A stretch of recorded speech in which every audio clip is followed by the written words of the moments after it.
Hello, these are Flipnotes 5.7, and my Bitmoji is saying done because this is the last section of notes. Yay! But it's a long one, so hang in there. This is treatment part 2, and it's all the different techniques and therapies in psychological therapies. Let's go. The first group are the psychodynamic therapies based off of Freudian concepts, and they include free association, dream interpretation, and looking into the unconscious mind. Most of this is stuff that you should already know. But psychodynamic theories, remember, dynamic means it's the changing or modern version of what Freud promoted in the early 1900s. But it still aims to explore unconscious processes or the idea that there are things from the childhood or the past that may still be influencing their psychological state. So the goal is to bring those unconscious thoughts and feelings to the consciousness.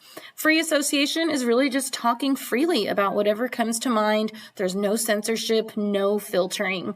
Trying to uncover hidden thoughts, feelings, memories. There is some dream interpretation in there as they try to, again, see what may be thoughts that you're pushing deeper down.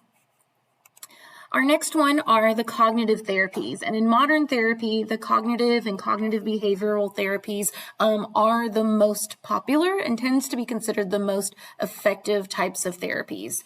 CT, or we just call it cognitive therapies, based off of Aaron Beck, and is all focused on identifying those distorted and unhelpful thinking patterns and changing attitudes that contribute to emotional distress. So the whole premise is that there's dysfunctional thinking, and that leads to negative emotions, and if you can change those thoughts, you'll be able to have more positive outcomes. So for example, a person who's suffering from depression might believe that they're worthless, but through cognitive therapy, they can try to figure out how to root out those automatic negative thoughts, evaluate the evidence that says it's not true, and then replace it with a more balanced view of themselves.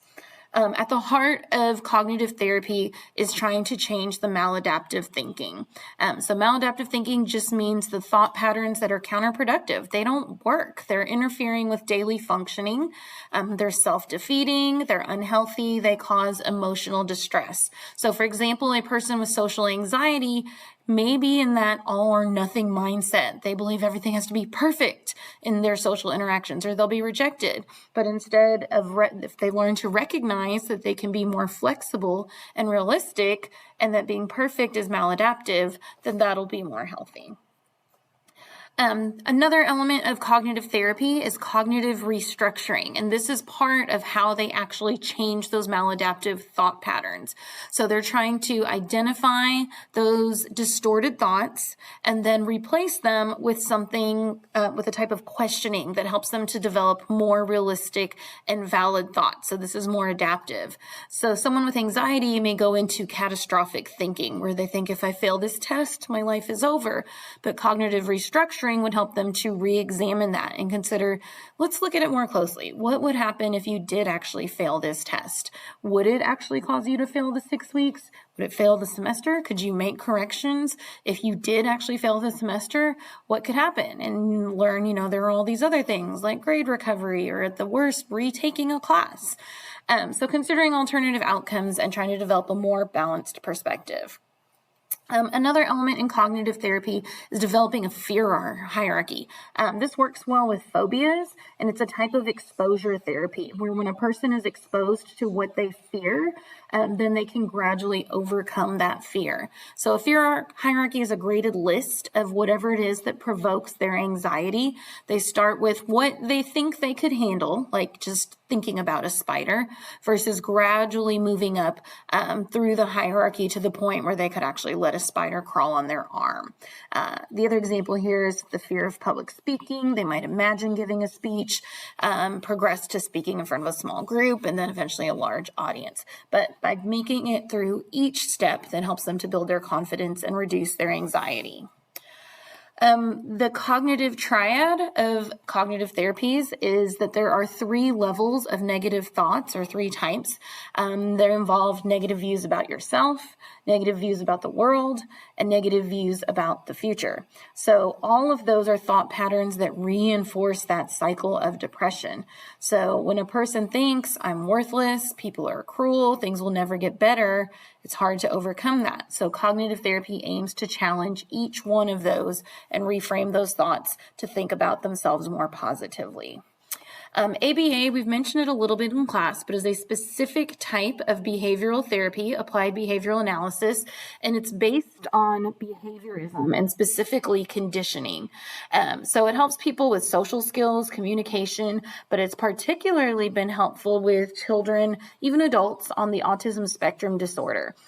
So with ABA therapy, they're teaching them more functional skills. They might use positive reinforcement and behaviorism, like operant conditioning, to reward them when they use their words, step by step, trying to train them to do behaviors like instead of trying to throw their food around, and that they may start by sitting on the floor with a plate and then gradually getting to where they can sit at a table. But it all involves conditioning, mostly classical and operant conditioning. The exposure therapies we already mentioned with the fear hierarchy, but systematic desensitization is another type of exposure therapy where people confront what they're fearing, again, by gradually exposing them to it. But this also pairs along with it deep relaxation techniques. So sometimes it may be pairing soothing music, having somebody they trust there with them, comforting words, being able to talk through it. Some of the newer techniques involve using virtual reality simulations before they actually get to where they're experiencing the real thing. Aversion therapy pairs an unwanted behavior with an unpleasant stimulus. So an example of this is in treating alcoholism. A person may take a medication that if they drink alcohol, it causes them to be really sick. So then they'll have this taste aversion, or this aversion that makes them feel sick, and that creates that negative association with drinking. The picture there is the string on your finger, or putting a rubber band on your arm, and you flick it every time you do something bad, like a bad habit, and it pairs that unwanted behavior. A token economy is sort of the opposite version. It's more of like a reward system. You've probably experienced a token economy in elementary school, where when you do some kind of encouraged behavior, you get a little reward, maybe some kind of like bonus pass. And then if you get enough of those, then you can exchange it for something else that you want. Sometimes this is used in institutional settings. So for example, somebody who's being treated for an eating disorder, they may have all their personal items taken away, but every time they eat a meal, they get something back. They get a magazine, they get some of their makeup back, they get time on their phone. So the token economy encourages a reward system. Sometimes it's used in prison systems as well. Biofeedback, we've talked about in class before as a way to help regulate body systems, helps people to gain more voluntary control over something that they normally wouldn't control as much, using technology to make them more aware of things like their heart rate or muscle tension. The example that we used in class was the child who was learning to control their bowels for bowel movements, playing that little video game.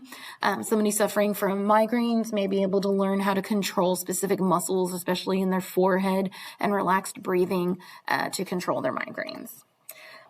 Cognitive behavioral therapies focuses on pairing together, not just changing their thoughts, but also pairing together, changing their thoughts and their behaviors. So it's addressing those cognitive distortions, but also trying to teach coping skills for healthier thought patterns and behaviors. So somebody with social anxiety, they might be using the CBT to challenge irrational beliefs, but then also actually going out and trying out social situations so they can gradually reduce their fear and build confidence. Part of the cognitive behavioral therapy is dialectical behavior therapy, and that's one that's used more for borderline personality disorder, which we've talked about, involves a lot of impulsivity and poor decision making. So it encourages them to be more mindful, just mindfulness. So developing awareness and acceptance of the present moment, trying to reduce those impulsive reactions, distress tolerance, building skills to survive crises and not resorting to self-destructive behaviors, including distracting themselves, and how to soothe in a more healthy way. Emotional regulation to help them manage their intense emotions and increase their more positive emotional experiences. And then interpersonal effectiveness, just how to build those better relationship skills for healthy relationships. Rational emotive behavior therapy is another type of cognitive behavior therapy, and this one really focuses on changing irrational beliefs. So, for example, if somebody thinks I must be perfect or everyone must like me, they're going to learn to dispute those irrational beliefs, like actively questioning, like, really? Everybody in the school has to like you? That's pretty irrational. Let's be more realistic and hope for your friend group. So developing more rational alternatives. And then the behavior part means engaging in activities that reinforce those rational beliefs that try to promote the adaptive behaviors. The next category are our humanistic therapies, which are focusing on person-centered therapies, unconditional positive regard, and active listening. So this is all based off that humanistic perspective that says everybody has inherent goodness in them, that they can use their free will to get to their full potential. A therapist using humanistic therapy might help a client with low self-esteem by exploring their feelings more through an open dialogue. That open dialogue includes active listening, where the therapist is truly sitting there listening and trying to understand the client's message, paying close attention. With active listening, they're giving feedback. So they may, after hearing a client talk, they'll say, well, to me, it sounds like what you're saying is you're feeling really overwhelmed and unappreciated. Is that how you feel? Can you tell me more about that? So it validates their feelings and helps them to clarify. Because if they hear it back and they say, actually, that's not how I feel, then they realize, okay, well, what you're conveying is not actually what you're feeling, and let's work on that. Unconditional positive regard, that's one of the core concepts of humanistic therapy, that no matter what they do or say, they're not showing judgment, that the therapist is showing them acceptance, allowing them to express themselves and say, hey, people make mistakes. It's okay to feel that way. It doesn't define who you are. Instead, let's focus on moving forward, and it helps them to reduce those feelings of shame. It fosters self-compassion and helps them, again, to move forward. Group versus individual therapy. We'll talk a little bit more in detail here on group therapy. Structured and tailored, the individual therapy is good because it can be very structured towards the individual and tailored towards their needs. But realistically, group therapy is often very cost efficient and a good mode of support. So with group therapy, there's the therapeutic interaction, that you get the benefit of hearing from other perspectives and seeing that there's other people who are going through that you're not alone. Practice involves social skills, so you can learn to grow your empathy in a more controlled environment. And the biggest one is probably that it's cost effective. So especially in institutional settings where there's a shortage of psychiatrists and therapists, group therapy allows them to help multiple people at a time. Hypnosis is a type of therapy, and it's actually just been re-added back to our curriculum by College Board. A couple of examples that it's used for is pain and anxiety. So with hypnosis, a person's not really asleep. They're actually in a state of heightened suggestibility, but they're very relaxed and they have a focused attention. They got to have a trained practitioner, and it puts them in sort of a trance-like state. But while they're in this altered state of consciousness, they're more receptive to suggestions, and then they have a higher capacity for concentration. So it's good for anxiety treatment because it helps to promote deep relaxation, but also it helps with that cognitive restructuring, makes them more open to changing those negative thought patterns that were contributing to their anxiety.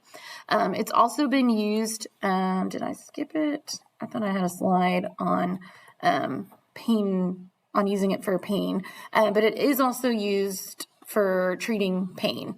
I don't know where my slide is on that. Okay.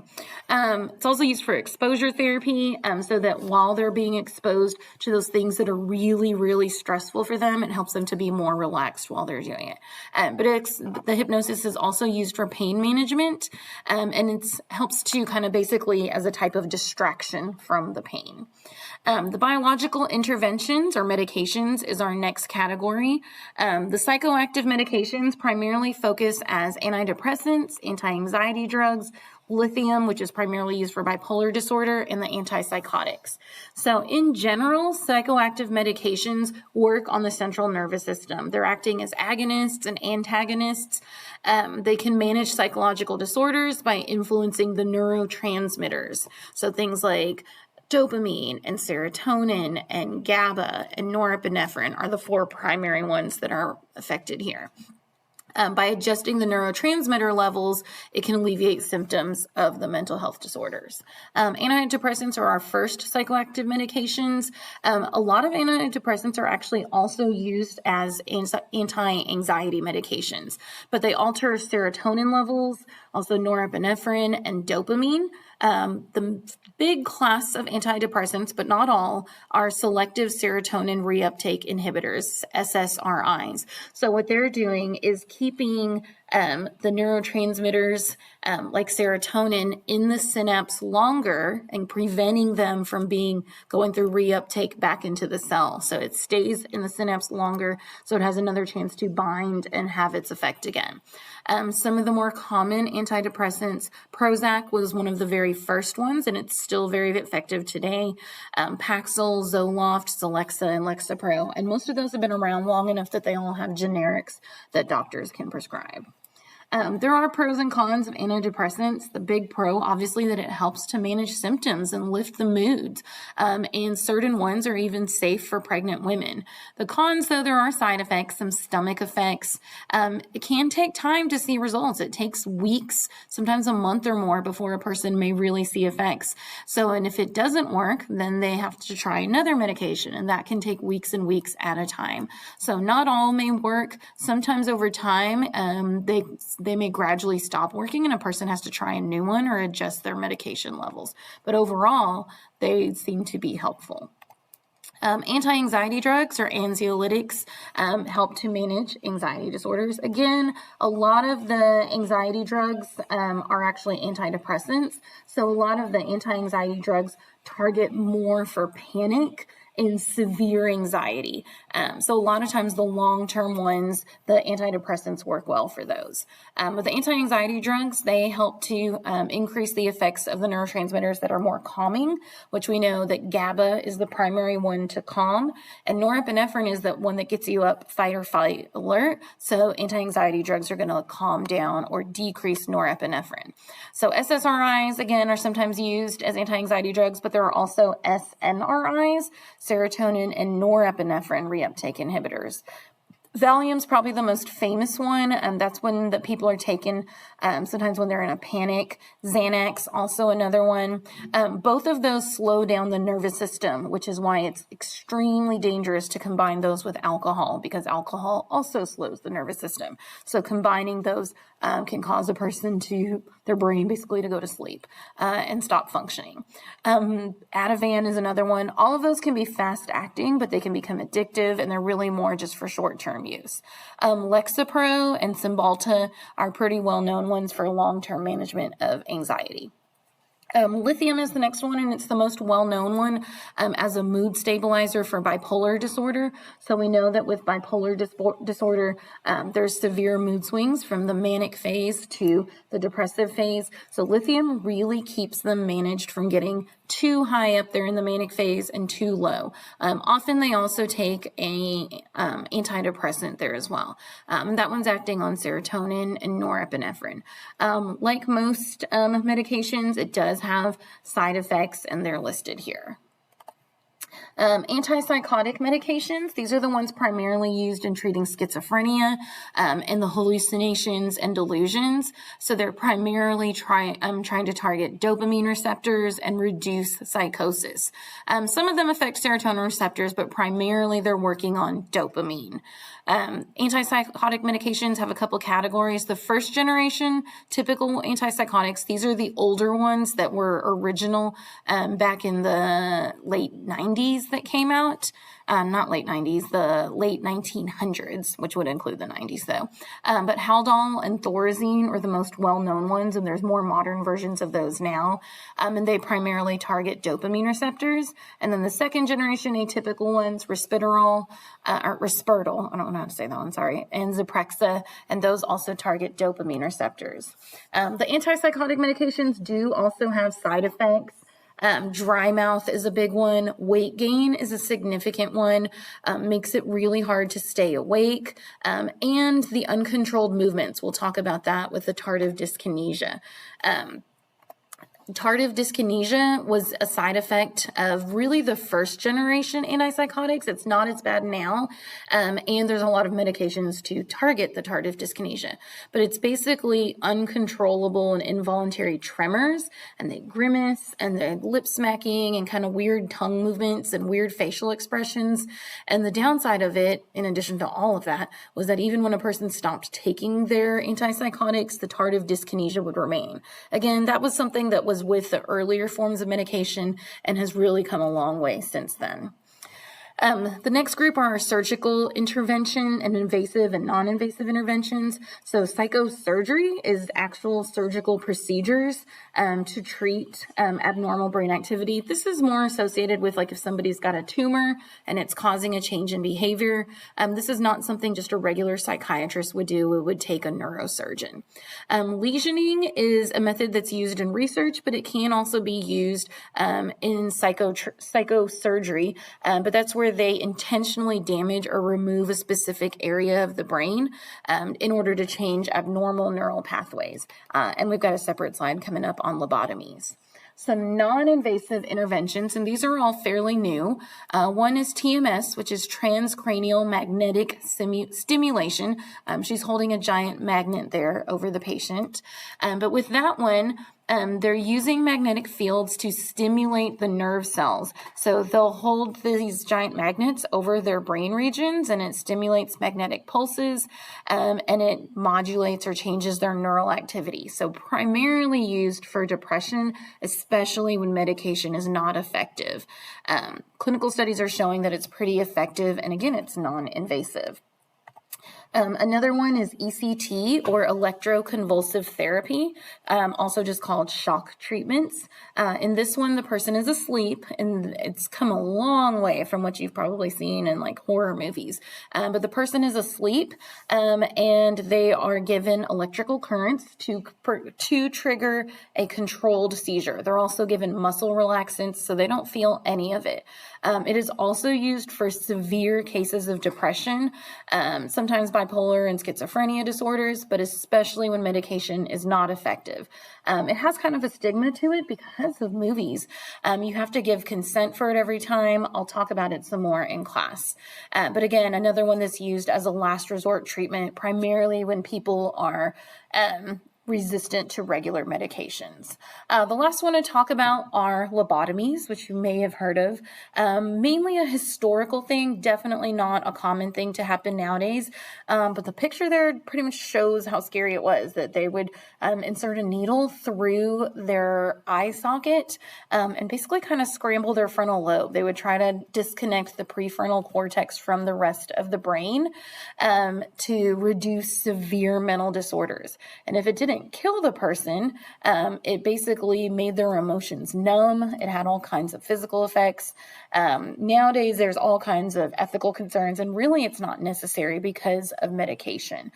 So very rarely used anymore. It was something that was used in the 1940s and 50s and before that. But once medication came around, didn't really need lobotomies anymore. That's it. You made it to the end. That's it for our flip notes. Good job.